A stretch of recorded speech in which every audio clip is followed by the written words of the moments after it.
말씀의 제목은 환난 날에 붙잡아야 할 진리입니다. 환난 날에 붙잡아야 할 진리. 세상에 고난을 좋아하고 환난을 즐기는 사람은 없습니다. 고난과 환난은 우리가 피하고 싶지 결코 만나고 싶지 않습니다. 그것이 인지상정입니다. 그러나 안타깝게도 자의반 타의반 우리 모두는 어쩔 수 없이 고난과 환난을 경험하게 된다는 건 사실입니다.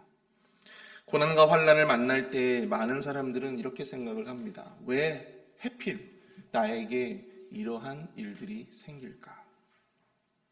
그래서 나에게 왜 이런 고난과 환난이 생기는지 그 원인에 대해서 집중을 한다라고 하는 사실이죠. 내가 무엇을 잘못했길래 이런 어려움들이 생기는가? 내가 하나님께 뭔가 섭섭한 일을 했길래 나에게 왜 이런 일들이 생길까? 그렇게 우리가 생각을 하기 쉽다라고 하는 것입니다. 그러나 그 원인에 대해서는 우리가 알 수가 없습니다. 하나님은 우리가 왜 그런 고난과 환난을 당해야 하는지 그 원인을 우리에게 자세하게 말씀해 주지 않으신다라고 하는 것이죠. 다만 성경은 이 고난과 환난을 당함으로 우리가 깨달아야 할 것들을 말씀해 주신다라고 하는 사실입니다. 저는 이것을 고통의 의미라고 말하고 싶어요. 고난의 의미, 고통의 의미. 하나님은 고난과 환난 속에서 우리가 그것의 원인에 집중하기보다는 고난과 환난이 우리에게 어떠한 깨달음을 주는가, 하나님의 그러한 메시지를 깨닫기를 원하신다라고 하는 사실입니다.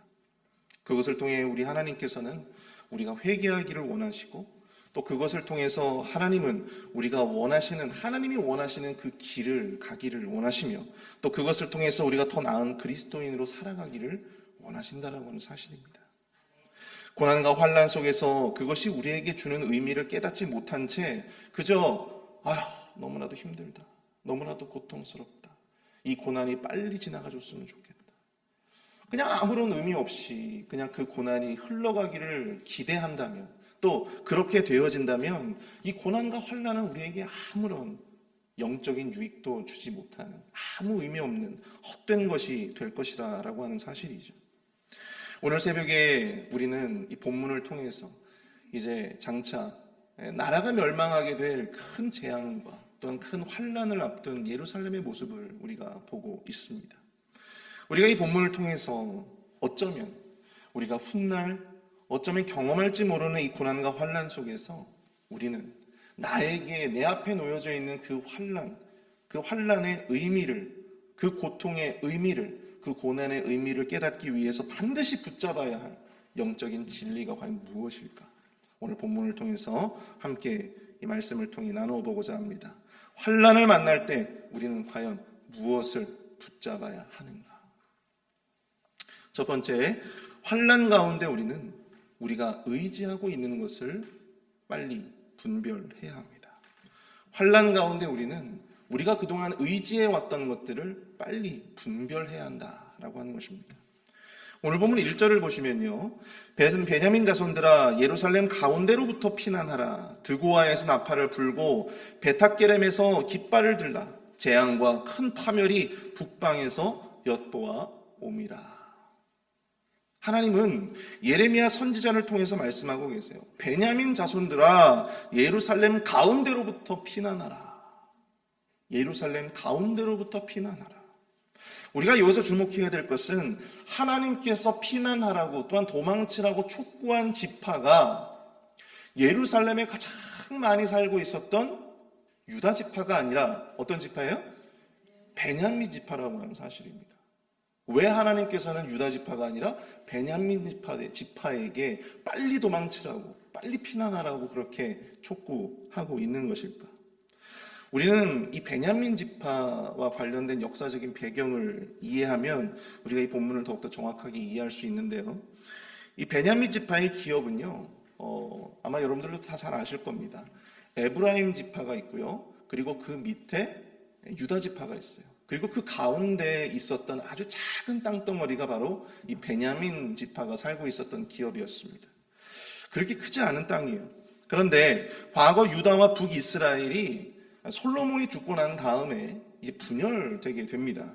그때 베냐민 지파의 많은 사람들은 이 북이스라엘을 따라갔습니다. 북이스라엘 지파에 가담을 했죠. 그러나 예루살렘 안에 살고 있었던 베냐민 사람들이 있었어요. 예루살렘 안에 이 유다 지파의 경내에 살고 있었던 이 베냐민 지파 사람들이 있었는데, 그 사람들은 자신의 동족들과 함께 북이스라엘로 갔던 것이 아니라 유다에 남게 됩니다. 무엇 때문에 남았을까요? 그것은 바로 이 유다 지파에 하나님의 성전이 있고, 또 그 성전을 통해 하나님의 언약과 정통성을 가진 쪽이 북이스라엘이 아니라 남유다라고 하는 것을 그들이 인정하고 믿었기 때문입니다. 여기서 우리는 하나님이 피난을 촉구하시는 이 베냐민 지파라고 하는 사람들은 단순히 그냥 베냐민 사람들, 혈통적으로 베냐민 지파의 사람들을 의미하는 것이 아니라 하나님의 언약을 신실하게 믿고 따랐던, 성전을 통한 하나님의 이 언약, 하나님과 하나님 나라의 백성으로서의 그 언약, 신학, 그것에 대한 분명한 믿음을 가지고 있었던 신실한 하나님의 백성들, 바로 그들을 의미하는 이 대명사와 같이 쓰였던 그러한 단어로 우리가 이해를 해야 된다고 하는 사실이죠. 하나님은 하나님의 언약을 신실하게 믿고 따르는 백성들에게 다가올 이 재앙과 환난을 맞아 피난할 것을 촉구하고 계시는 것입니다.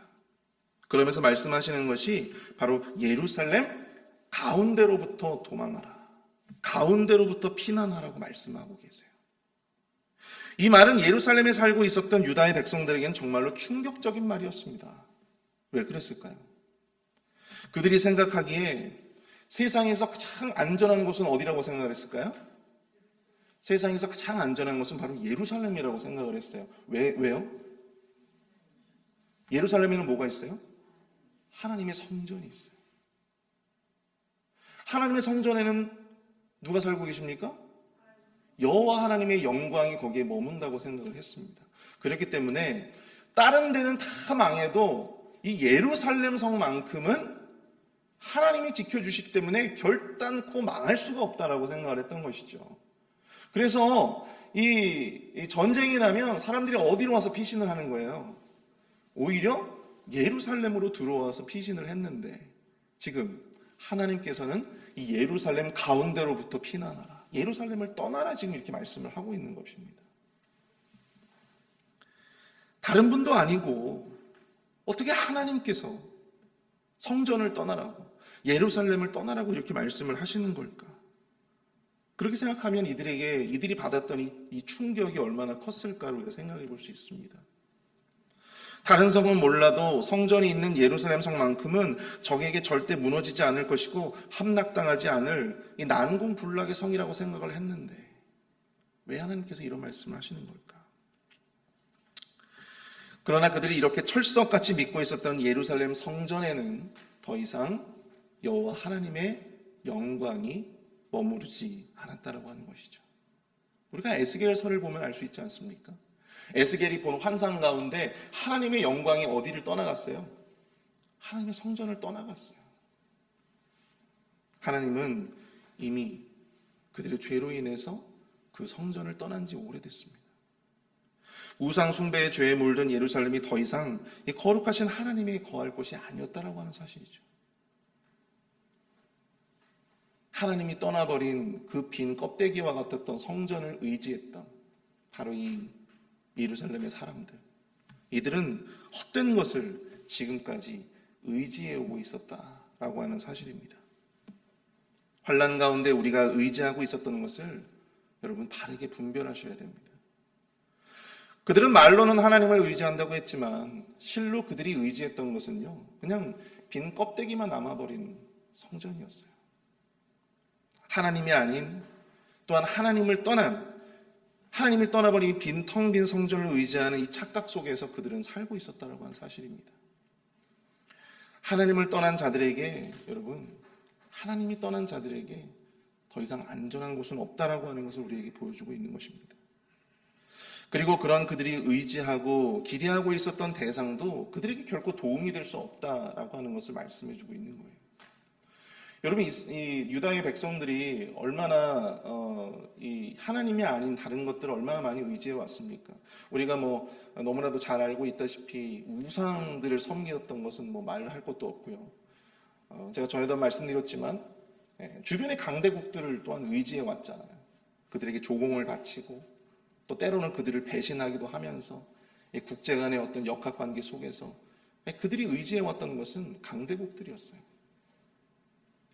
그러나 그들의 위기 앞에서 그러한 자신들이 그렇게 협력 관계를 강조해 왔던 강대국들도 그들에겐 결단코 안전한 피난처가 되어줄 수 없었다라고 하는 사실입니다.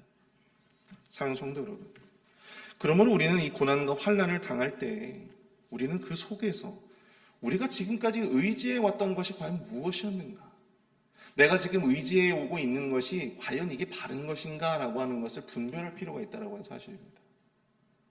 여러분, 우리가 어려움을 당하면 우리가 내 주변에 관계하고 있었던 사람들을 다시 보게 되는 것들을 보게 됩니다. 지금까지 너무나도 친하게 잘 지내왔는데 어려움과 환난을 당했는데 이 사람들이 나에게 아무런 도움이 되지 못하고 오히려 나를 손가락질하고 나를 배신하고, 그럼 그런 것들 경험해 보시지 않으셨어요? 우리가 그러면서 느끼는 것이 있죠. 어려움을 당할 때 우리가 지금까지 의지해왔던 것들을 다른 눈으로 보게 된다고 하는 사실입니다. 다른 시각으로 분별할 수 있게 된다고 하는 사실이에요. 우리가 환난을 경험할 때에도 마찬가지입니다. 우리가 환난을 경험할 때야 비로소 우리의 눈이 띄어지게 되고 우리가 보지 못했던 것들을 보게 되고 또 우리가 그동안 의지해왔던 것들이 얼마나 실상은 헛된 것이었는가를 비로소 깨닫게 된다는 건 사실입니다. 하나님은 이 환난을 통해서 우리가 다시 한번 그 헛된 것들을 의지하지 말고 누구를 의지하라고요? 여호와 하나님을 의지하기를 원하시는 것입니다. 그 환난 가운데에서 하나님을 떠난 헛된 것들을 의지하지 말고 우리가 그것들 안에서 안전함을 누리고자 하지 말고 온전히 하나님 안에서 더 큰 확신과 위로와 소망을 얻으시는 저와 여러분들이 될 수 있기를 축복합니다. 우리가 환난 가운데서 느껴야 할 것, 환난 가운데서 반드시 붙잡아야 할 것은 바로 이것입니다. 두 번째로 우리가 환난 가운데에서 환난을 주시는 분도 환난을 주시는 분 하나님의 출제 의도를 파악해야 한다라고 하는 것입니다. 두 번째로 환난을 주시는 분 하나님의 출제 의도를 파악해야 한다. 오늘 보면 2절부터 6절까지의 말씀을 자세히 보시면 예루살렘 성을 정벌하고 그 요새와 성을 헐 것을 권면하시는 이가 다름 아닌 여호와 하나님이심을 보게 된다고 하는 것이죠. 본문 2절에서 하나님이 이렇게 말씀하세요.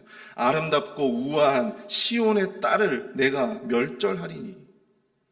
너무나도 아름답고 우아한 이 딸과 같이 지금까지 너무나도 곱게 이렇게 잘 길러왔던 이 시온성 예루살렘을 멸절시키고자 하는 장본인이 누구예요?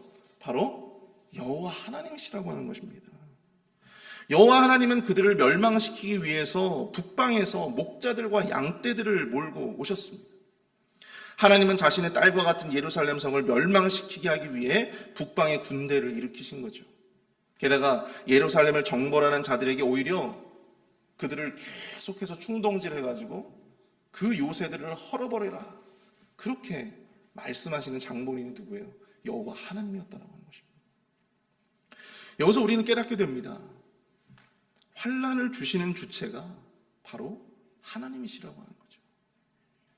하나님은 우리에게 무한한 사랑과 자비로 우리를 인도하시고 섭리하시는 분이십니다. 그러나 오늘 본문에서도 나타나고 있듯이 죄인들에게는 오히려 죄인들의 적이 되신다라고 하는 사실입니다. 그래서 그들의 죄를 깨닫게 하시기 위한 목적으로 재앙을 허락하시고 고난과 환난도 주시게 되는 것입니다. 우리에게 환난을 주시는 분이 바로 여호와 하나님이시다라고 하는 사실을 우리가 듣게 되면 우리 마음 가운데 정말 강한 찔림이 있어요. 안타까움이 있습니다. 내가 믿고 내가 예배해왔던 그 하나님이 나에게 고난을 주신다, 나에게 환난을 주신다. 사실 마음 아프죠. 근데 여러분, 이것이 오히려 우리에게는 더 큰 위로와 소망이 되는 줄로 믿습니다. 왜 그러냐면 이 환난을 주신 분이 여호와 하나님이시라면 그것을 거두시고 또 그것으로부터 우리를 구원하실 분도 바로 여호와 하나님이시다라고 하는 것을 우리가 확신할 수 있기 때문이죠. 이것은 우리가 환난을 만날 때 꼭 붙들고 의지해야 할 것, 바로 우리가 의지해야 할 바로 그 대상이 바로 여호와 하나님 한 분뿐임을 의미하고 있는 것입니다.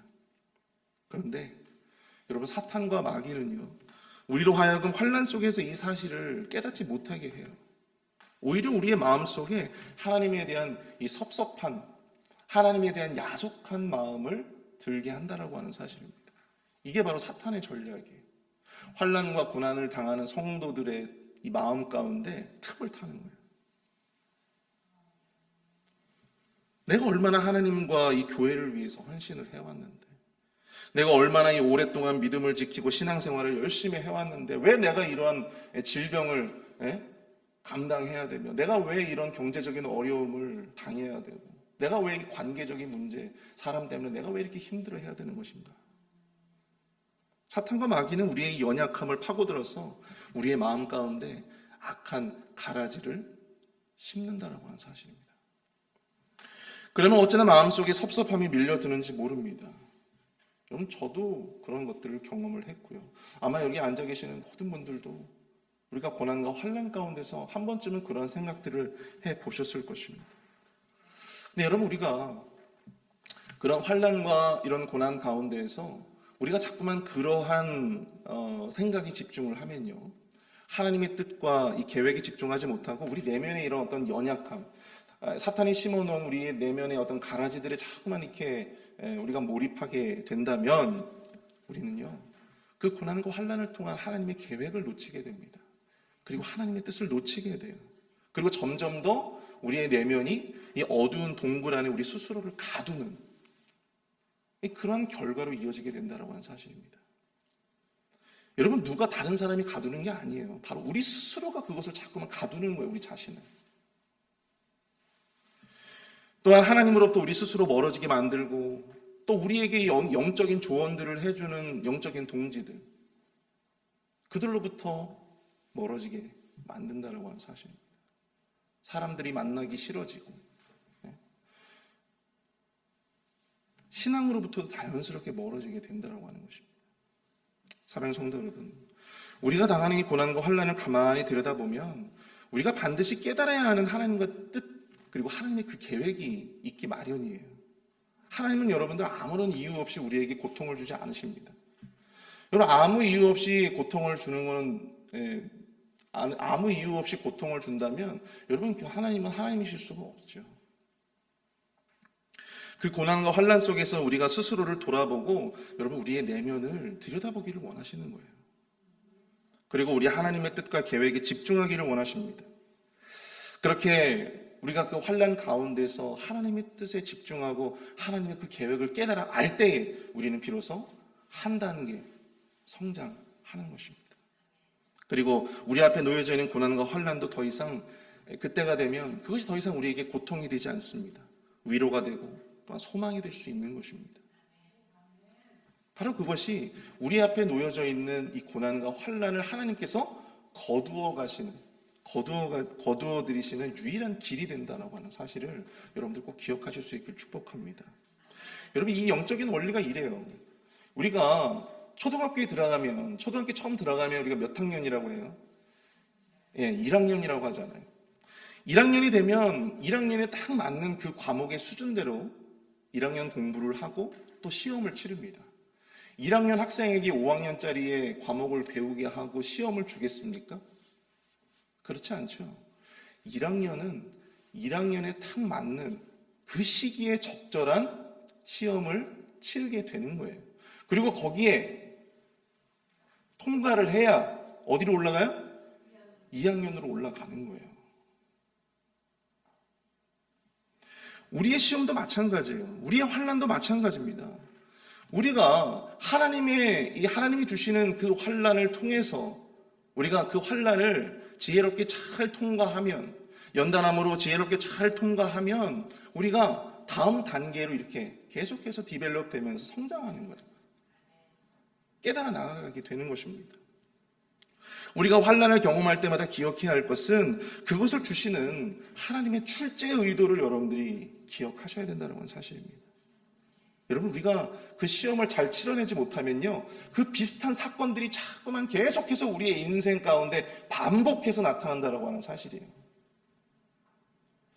여러분, 1학년 때 우리가 시험을 잘 치르지 못하면 2학년들은 못 올라가니까 계속해서 어디에 머무는 거예요, 지금?